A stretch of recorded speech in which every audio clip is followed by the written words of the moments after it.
মসজিদের মাইকে তাকবীর হচ্ছে, আল্লাহু আকবার, আল্লাহু আকবার, লা ইলাহা ইল্লাল্লাহ, তাকবীর হচ্ছে।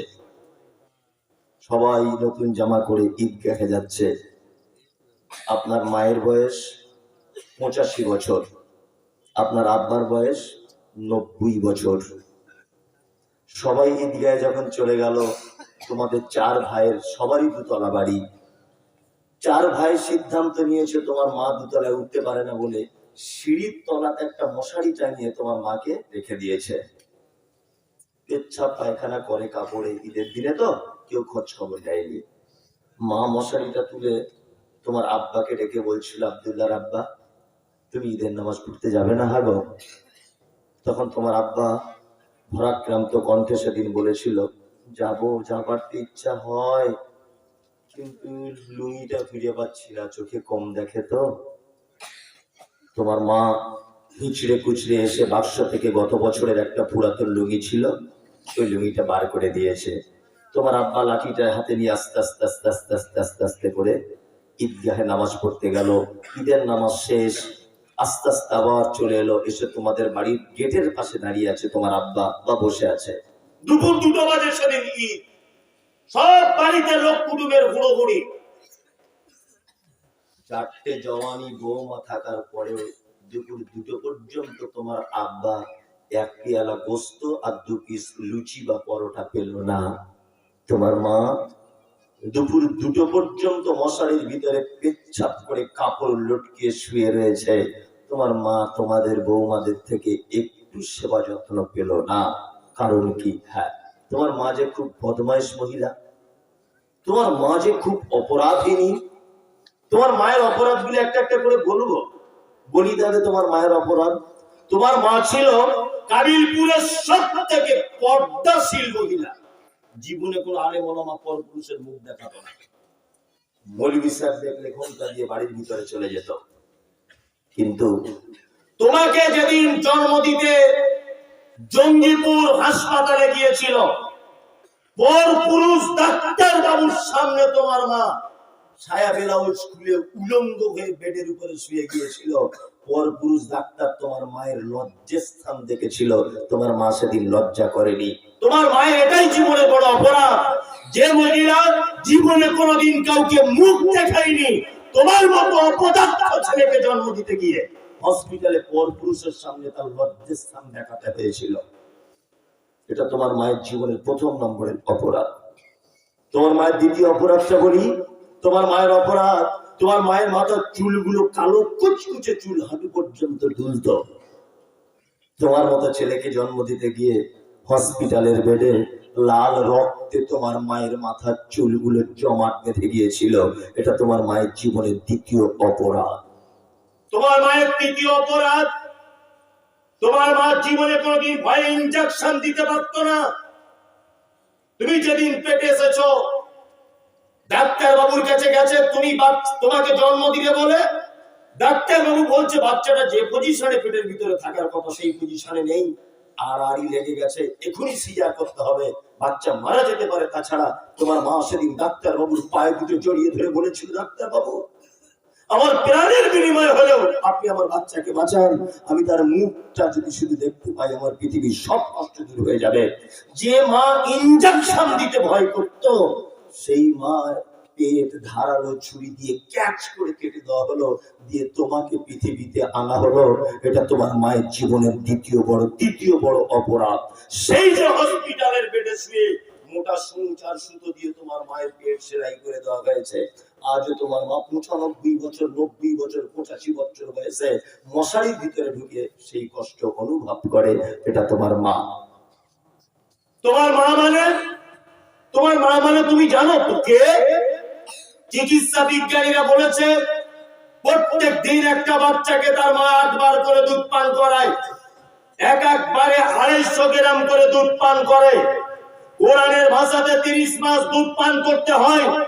এই 30 মাস দুধ পান করে তোমার মা যদি 50 টাকা করে যদি তিনি গরুর দুধের মতো দাম যদি হিসাব করো, তবুও তোমার মায়ের থেকে দুধ পান করেছ 90,000 টাকা। তোমার মায়ের জীবনের 4 নম্বরের বড় অপরাধ যে তোমার মতো একটা অপদার্থ ছেলেকে 90,000 টাকা দুধ পান করিয়েছে। তোমার মায়ের অপরাধ, তোমার মা তোমাকে নিয়ে মালদাতে যাচ্ছে তোমার নানির বাড়িতে, বাসে উঠেছে, সিট পেয়ে বসেছে, তোমার বয়স তখন 1.5 বছর, তোত্তা তোত্তা করে কথা বলতে শিখেছ। তোমার মায়ের আঁচলটা ধরে বারবার টানছে আর বলছো, মা একটু দুধ দে না, একটু দুধ দে না। তোমার মা কাবিলপুরের অপরূপা চরমা সুন্দরী মহিলা, হাঁসের ডিমের মতো তোমার মায়ের গায়ের চামড়া ফর্সা, বাসে রয়েছে অসভ্য যুবকেরা। তোমার মা ভাবছে এত লোকের সামনে কি করে আমি এখন ব্লাউজের খুলবো আর দুধ বাচ্চাকে খাওয়াবো। তুমি যখন বারবার বিরক্ত করেছ, তোমার মা তখন চারিদিকে দেখে ব্লাউজের হুক গুলো খুলে দিয়ে, আব্দুল্লাহ এনাও বেটা দুধ খেয়ে দাও। বাসের ভিড়ে তোমার দুধের মোটা মুখে ধরিয়ে দিয়ে একদিকে ওড়না চাদর দিয়ে ঢেকে রাখছে, একদিকে পিঠের কাপড় ঠিক করছে, আর তোমার মা বাসে করে তোমার মালদায় পৌঁছে গেল। 3 ঘন্টার রাস্তা। তোমার মা যদি সেদিন শুধু একবার যদি বলে দিত, আব্দুল্লাহ বাসের ভিতরে এত মানুষের সামনে আমার লজ্জা করছে, কি করে দুধ দেব, 3 ঘন্টা তোমার কচি কণ্ঠনালী আটকে তুমি মারা যেতে। তোমার আব্বা মানে তুমি জানো সে কেমন পুরুষ। তোমার স্বপ্ন পূরণ করবে বলে এখন 50 বছর বয়সে দুর্গাপুরে রাজমিস্ত্রি লেবার খাটতে গেছে, তোমাকে দামি স্কুলে পড়াবে বলে। মশলা মেখে মাথায় করে কাঁপতে কাঁপতে কাঁপতে কাঁপতে 2তলা সিঁড়ির উপরে মিস্ত্রিকে মশলা দিয়ে যোগান দিচ্ছে। এটা তোমার আব্বা। তোমার আব্বা মানে কি জানো? পৌষ মাসের হাড় কাঁপানো কনকনে শীতে তুমি যখন লেপের ভিতরে শুয়ে থাকো, তোমার মুখে 2টো খাদ্য তুলে দেওয়ার কারণে টুকটুকিটা নিয়ে কনকনে শীতে চলে যায় বালিয়া মোড়ে। একটা প্যাসেঞ্জার যদি পায় 100 টাকা পাবে, তোমার স্কুলের বেতন দিতে হবে। তাই এটা তোমার আব্বা। কোরআন কি বলছে? কোরআন বলছে, ইয়াসালুনাকা মাযা ইউনফিকুন কুল মা আনফাকতুম মিন খাইরিন ফালিল ওয়ালিদাইন ওয়াল আকরাবিন ওয়াল ইয়াতামা ওয়াল মাসাকিন ওয়া ইবনিস সাবিল ওয়া মা তাফআলু মিন খাইরিন ফাইন্নাল্লাহা বিহি আলিম। নবীকে জিজ্ঞাসা করা হচ্ছে, নবী আপনি বলুন সারা পৃথিবীতে যত দান করার জায়গা আছে, আমরা যত খরচা করি, উত্তম খরচা কোনটা? আল্লাহ নবীকে আবার বলছেন, কুল আপনি বলে দেন, মা আনফাকতুম মিন খাইরিন ফালিল ওয়ালিদাইন, তোমরা যত উত্তম খরচা করো, তোমার পিতামাতার জন্য যে খরচাটা করো, এটা হচ্ছে পৃথিবীর সবথেকে উত্তম খরচা। ওই জন্য তো আমি বলি, মাদ্রাসার জলসাতে 10,000 টাকা দান করলে আপনার নেকি 10,000 হতে পারে। কত কত? 10,000 হতে পারে।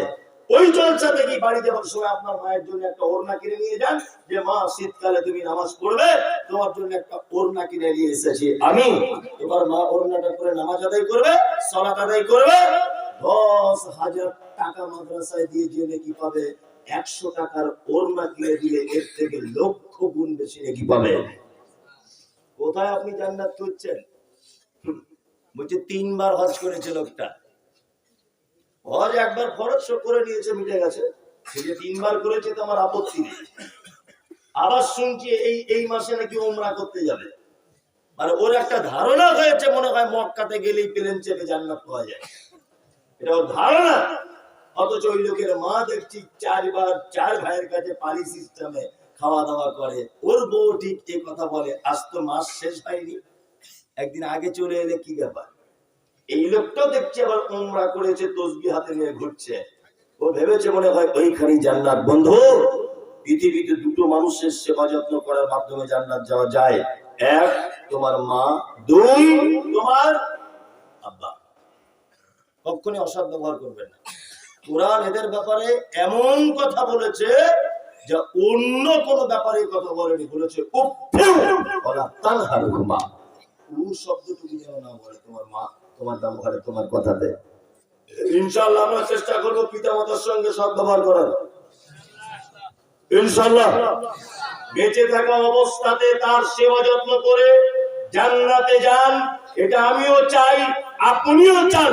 ইনশাআল্লাহ আল্লাহ আপনাকে এই কাজে সহযোগিতা করুক, আল্লাহ আপনাকে কবুল করুক। অনেক বয়স্ক মানুষেরা ভাবছে মৌলভী সাহেব কিনেছে, ঠিকই কিনেছে, আমাদের লেগেই বলছে। আরে গোলাম হোসেন, আপনাকে আমার চেনা নেই? আপনাকে আমার চেনা নেই? আপনার বয়সটা যখন আপনার বেটার মতো ছিল, আপনিও হিসাব করে দেখুন আপনার আব্বা মায়ের সাথে কি করেছেন। কি বলছি বুঝতে পারছেন না? একটা প্রবাদ বাক্য আছে, দিনার ঘরে পাও না। আপনি কেমন সেটাও দেখার ব্যাপার আছে। লোকমান হাকিম তারপরে আবার তার বেটার একটা উপদেশ আল্লাহ সুবহানাহু ওয়া তাআলা কোরআন মাজিদে নোট করছেন। কি আল্লাহ বলছেন, তারা উভয় যদি তোমাকে বাধ্য করে যে তুমি আমার সাথে শিরক করবে, যে বিষয়ে তোমার কোনো জ্ঞান নেই, তবে তুমি তাদের কথা মানবে না। তোমার আব্বা মা যদি তোমাকে শিরকের ব্যাপারে বলে, যে ব্যাপারে তাদের কোনো জ্ঞান নেই, তাহলে পিতা মাতার কথা শোনা যাবে না। অনেক কি ব্যাপার, লোকজন ওটাওটি করছে। আমি ছেড়ে দিচ্ছি, আর 5 মিনিট বলেছি। হ্যাঁ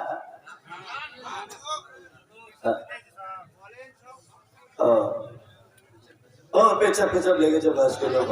ঠিক ঠিক ঠিক, পেছাব লেগেছে। অনেকজন বিড়ি টিড়ি খায়, এর ব্যাপার আছে। ফালতু কথা তো বললে হবে না। কেউ আমার নেশা চলে গেছে, সে কি করবে? দুটো দিয়ে দেবে, আবার আসবে। এই যে চলছে চলছে না চলছে। আরে আমরাও বুঝি, ঠিক আছে, যান সাবধানে টানবেন। যাই হোক, যে কথা বলছি সেটা হচ্ছে এই, আবার লোকমান হাকিমের একটা উক্তি আল্লাহ তাআলা বলছেন যে তোমার পিতামাতা যদি তোমাকে শিরকের ব্যাপারে বলে, যে ব্যাপারে তাদের কোনো জ্ঞান নেই, তবুও তোমরা তাদের কথা কে শুনবে না। অনেক শিশুদের ব্যাপারে এইগুলো দেখতে পাওয়া যায়। কি নতুন বাচ্চা জন্মগ্রহণ করেছে, তার দাদি যে হয়েছে, দাদি বৌমাকে বলছে একটা টিপ পরিয়ে দাও এরকম করে হাড়ির কালি দিয়ে। বলছে কেন? বলছে তাছাড়া নজর লেগে যাবে। এটা শিরক। কি বলছি বুঝতে পারছেন না? শিরক। এটা কি শিরক? যদি এই উদ্দেশ্য হয় যে আমার বেটা দেখতে ভালো লাগবে টিপটা পড়লে, বা আমার বেটি এমনি দেখতে ভালোর জন্য দিয়েছি, তাহলে আপনি সারা মুখে কালি মাথার অসুবিধা নেই। যদি আপনি এটা মনে করেন যে এইটা তোমার ফলে আমার বেটার আর নজর লাগবে না, তাহলে এর নাম শিরক, চলবে না।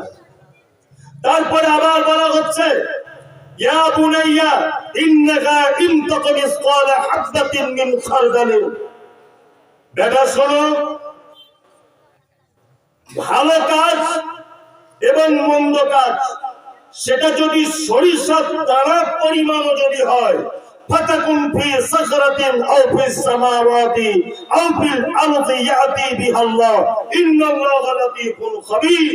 সেই ভালো কাজ আর মন্দ কাজ যদি তুমি পাহাড়ের গর্তে যদি লুকিয়ে রেখে দাও, তবুও কে শুনতে পাবে, কে দেখতে পাবে? দেখতে পাবে কে? আল্লাহ আল্লাহ আল্লাহ। ভালো মন্দ পাপ, ভালো কাজ যদি আপনি করেন, মন্দ কাজও যদি করেন, সেটা যদি পৃথিবীর কেউ দেখতে না পায়, দেখে কে? আল্লাহ। এই জায়গায় আমাদের একটা মারাত্মক ভুল ধারণা বা ভুল জিনিস বোঝা হয়েছে। এই ব্যাপারটা আপনাদেরকে বলে দিই। আমাদের মাদ্রাসাগুলিতে এইরকম হচ্ছে যে একটা লোক 20,000 টাকা দান করেছে, বারবার আমি তার নাম বলেছি, যে আব্দুস সামাদ 20,000 টাকা। ও আবার দেখছি ওইখান থেকে ঘুরে এসে বলছে, মৌলী সাহেব নামটা ভুল বললেন। কি বলছে? আমার নাম আলহাজ আব্দুস সামাদ। ঠিক আছে, আলহাজি দিলাম। এখন এই লোকটা যদি নাম না করছি, তো ও আবার বারবার পিছন দিক দিয়ে বলছে আমারটা বলুন, বলুন, আমারটা বলুন। কি বলছি বুঝতে পারছেন না? যদি না বলা হয়, আগামী বছরে কিন্তু 8 টাকা দিবে না। এরকম লোক আছে না? নেই? আছে। আল্লাহ বলছেন লতীফুল খাবীর, আমি একেবারে সূক্ষ্ম বিষয়ের খবর কে রাখি। তুমি 20,000 টাকা দিয়েছো, এটা কে দেখলো, কে জানলো, এটা দেখার প্রয়োজন নেই। জানে কে? আল্লাহ আল্লাহ আল্লাহ। পাপ মারাত্মক। বর্তমানে কিছু পাপ আছে যেগুলো মানুষ করছে, তারপরেও মানুষকে বলে বলে বেড়াচ্ছে না? পাপী 2 কোয়ালিটির। এক, পাপ করে গোপন রাখে, তওবা করে ক্ষমা হয়ে যায়। 2 নম্বরের পাপী পাপ করে লোককে বলে বেড়ায়, তওবা করলেও ক্ষমা হয় না। বুঝলেন তো? সারা রাত কি পাপ করেছে, দিনের বেলা বন্ধু বান্ধবকে সব কিছু বলে দিল, আমি এই করেছি তাই করেছি। এ পাপ ক্ষমা পাওয়া বড় কে মুশকিল, খুব বড় মুশকিল। আপনি পৃথিবীতে যাই কিছু করেন, দেখে কে? আল্লাহ। কলা চুরি করতে গেছেন, বারবার দেখতে আসছে না তো, এদিকে কেউ আসছে, পিছনে কেউ আসছে, সামনে কেউ নেই তো, একবার মাথাটা উপরে এরকম করে আপনি দেখলেন না যে কেউ নেই, রাতের অন্ধকারে আল্লাহ আছেন, আমাকে দেখতে পাচ্ছেন, আমি এখন আব্দুল্লাহর কলা গাছে চুরি করতে এসেছি, দেখতে পাচ্ছে না? পাচ্ছে। আল্লাহ শুনতেও পান, দেখতেও পান, কত যে ভাষা শোনেন, তো অবাক হয়ে গেলাম। কাওয়াতে গেলাম, কি চিঁচা চুংচাং ভাষায় সব কথা বলছে, বোঝাই বড় মুশকিল। তারাও দেখছি দোয়া করছে, আমিও বাংলায় বলছি আল্লাহ ক্ষমা করে দাও, ওরাও দেখছি বলছে ক্ষমা করে দাও। সব ভাষা বোঝে কে? আল্লাহ। পৃথিবীর কোন চোখ যা দেখতে পায় না, দেখে কে? আল্লাহ। পাপ করার আগে খুব সাবধানে করবেন, এটা মাথায় রেখে করবেন যে পৃথিবীর কেউ যদি দেখতে না পাচ্ছে, পাচ্ছে কে? আল্লাহ সুবহানাহু ওয়া তাআলা। তারপরে আবার বলা হচ্ছে, ইয়া বুনাইয়া, হে আমার বেটা, আকিমিস সালাত, সালাত আদায় করবে, ওয়ামুর বিল মারুফ, ভালো কাজের আদেশ করবে, ওয়ানহা আনিল মুনকার, আর মন্দ কাজ থেকে মানুষকে নিষেধ করবে, অসবির আলা মা সাবাকা, বিপদ হয়ে গেলে ধৈর্য ধারণ করবে, ইন্না যালিকা মিন আজমিল উমুর, নিশ্চয় সৎকল্পের কাজ আল্লাহ সুবহানাহু ওয়া তাআলা সবথেকে অধিক জানেন। আল্লাহু আকবার। আকিমিস সালাত, সালাত আদায় করবে। বেটাকে বলছে কে? লোকমান হাকিম। এই নামাজ পড়েন তো সবাই, 5 ওয়াক্ত পড়েন। মাশাআল্লাহ, 5 ওয়াক্ত লোক কম। বর্তমানে 4 কোয়ালিটির নামাজি আছে। কয় কোয়ালিটি? 4। জোহরে যায়, আসরে যায় না, আসরে যায়, মাগরিবে থাকে না, এই এক কোয়ালিটি। 2, জুম্মার দিনে যায়, হক সেন মেলে। 3, 2 ঈদে যায়। 4, 5 ওয়াক্ত পরে না জেনে পড়ে। একটা একটা করে বলছি, না জেনে পড়ে। 60 বছরের একটা লোক জিজ্ঞেস করছি, চাচা কত বছর নামাজ পড়ছো? বলছে 20 বছর। এক ওয়াক্ত কামাই নেই বাপ। এই যে বেতের নামাজের দোয়াটা বলো তো, দোয়ায় কুনুতটা। বলছে ও তুই কি আর মনে থেকে 60 বছর বয়স হয়ে গেছে। ওকে কোন দোকানদার যদি 2 টাকা কম দেয়, ও ঠিক বুঝতে পারে। পরের জমি আইল কেটে বেঁকিয়ে ধনুক করে দিতে হয়, জানে ও। সব জ্ঞান আছে, ও দোয়া জানে না। বুঝলেন না? এরকম লোক আছে না নেই? আছে। ওই লোকটাকে আবার দেখবেন সেজদাতে গিয়ে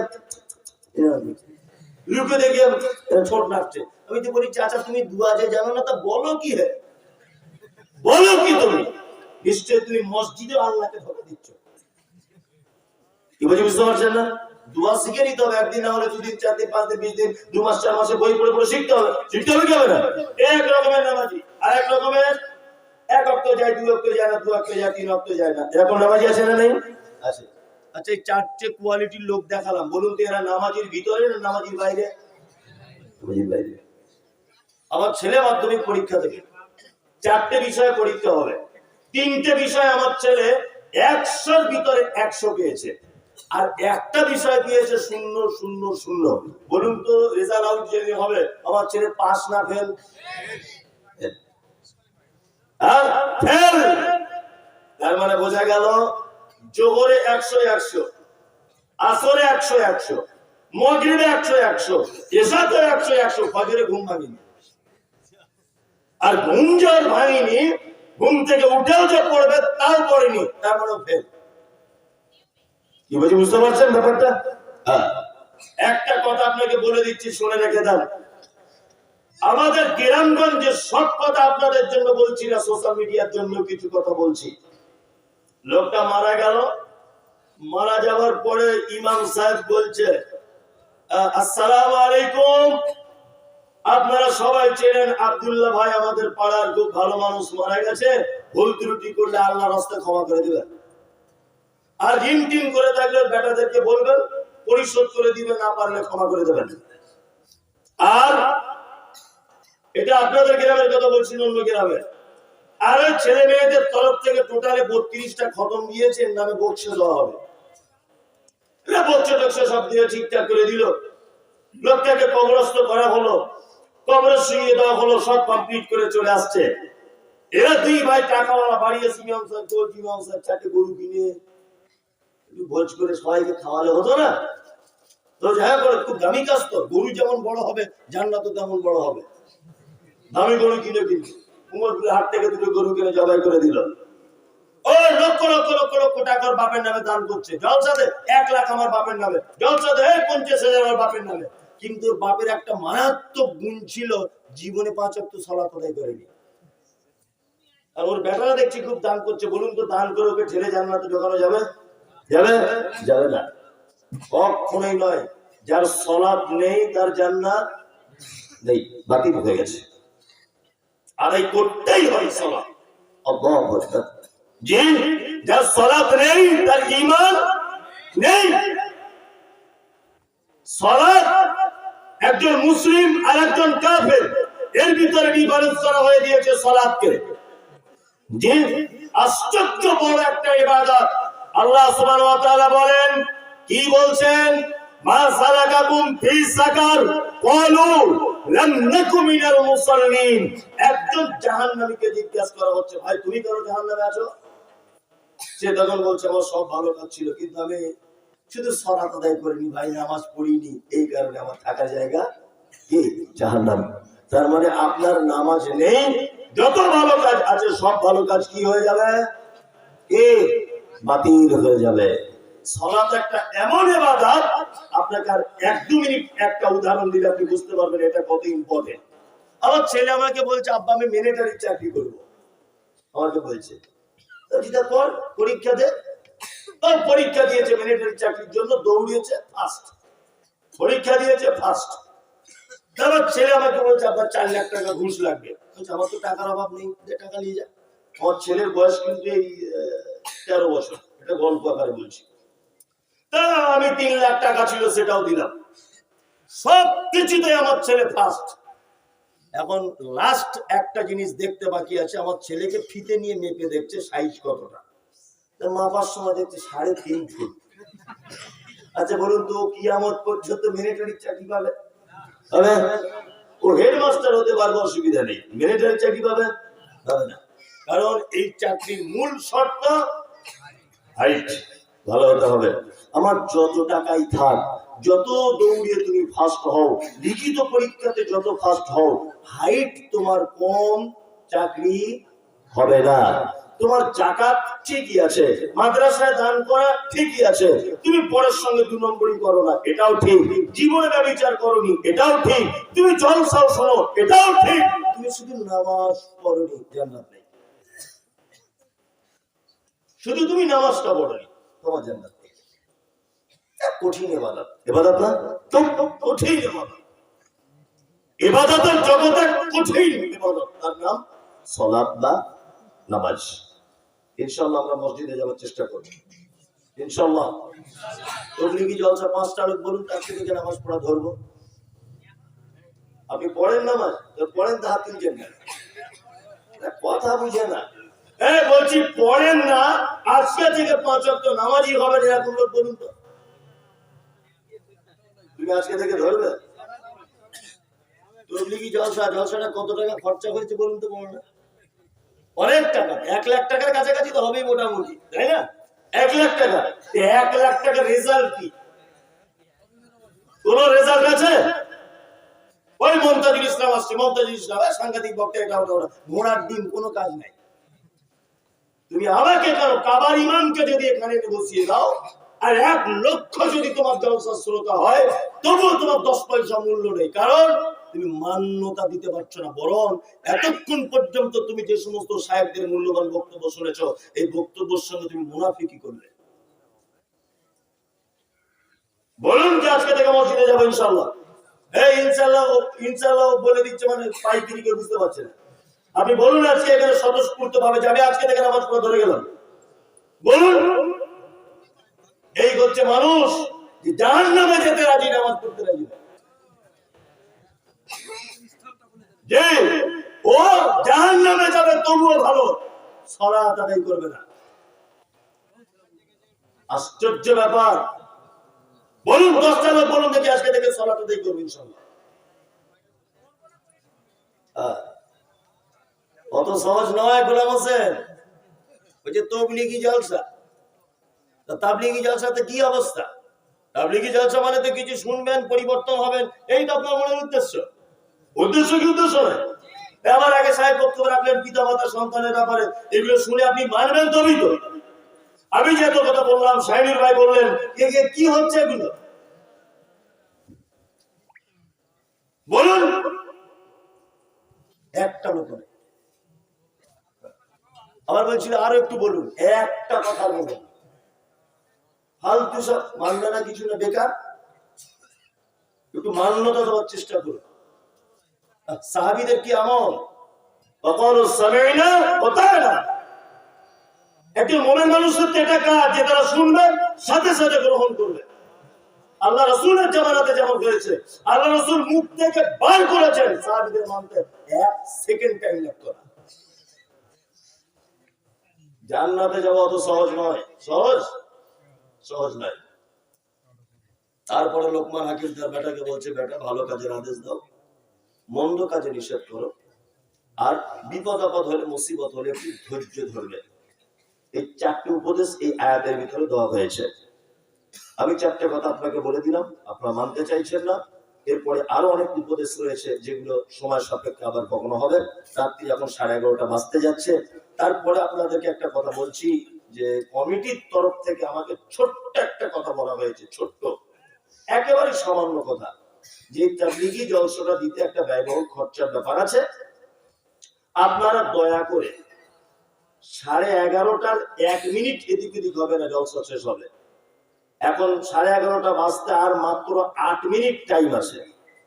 এই 8 মিনিট আপনাদের কাছে অনুরোধ, 10, 20, 50, 100 টাকা যার কাছে যা আছে, যাতে এই জলসাটা হয় আবার, বা এই খরচাটা উঠে যায়, একটু তাদের মানে আসান হয়। এই জন্য বাধ্যতামূলক নয়, যদি কারোর কাছে কিছু থাকে আপনারা আল্লাহর রাস্তাতে একটু দেন।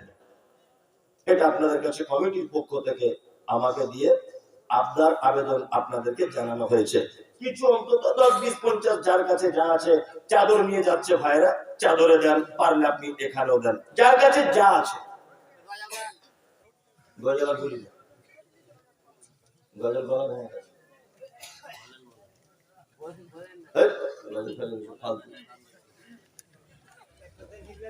আমি আগে তো এলাকাতে প্রচুর এসেছি না, আমি মাদ্রাসাতে অনেকবার এসেছি।